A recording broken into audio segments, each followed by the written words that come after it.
There are different type of forces which we experience every day. Let us look at one of the most important force.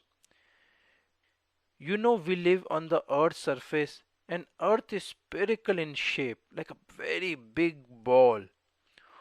More than half of the earth is water.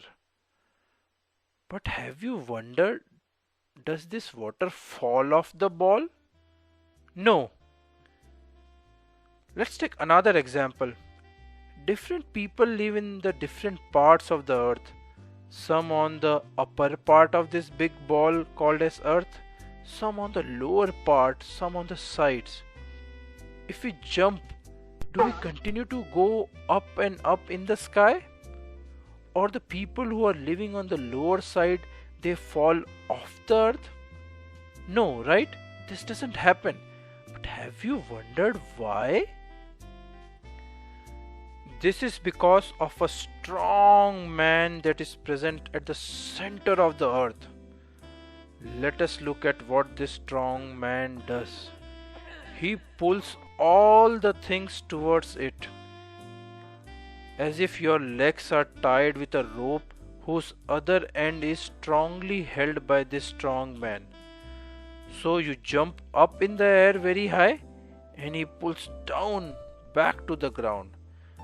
Say you are living at the bottom of this big ball, you don't fall off because this strong man pulls you towards the center. This strong man is our gravity man. That is, the force which pulls other object towards it is called as gravitational force.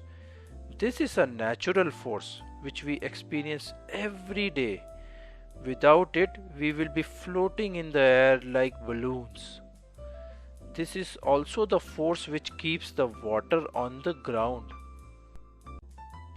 Now I know you must be wondering, if gravity pulls all objects to the center of the earth, how does a rocket fly up and up to go into the space? Correct? This is because a rocket is attached to big energy boosters that allow rocket to apply huge force that pushes the rocket up in the sky. Yes, the gravity man tries to pull it back, but it can't,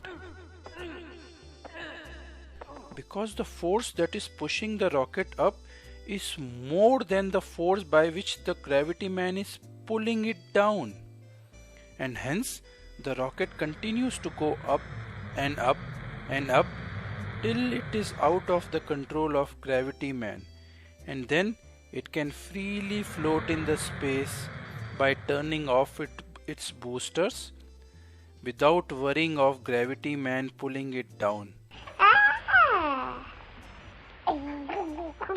We will explain about this more in detail in the next chapter.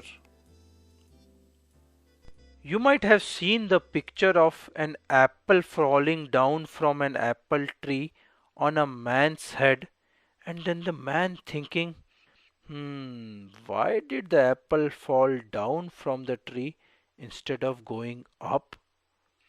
This man was Sir Isaac Newton, who discovered gravitational force.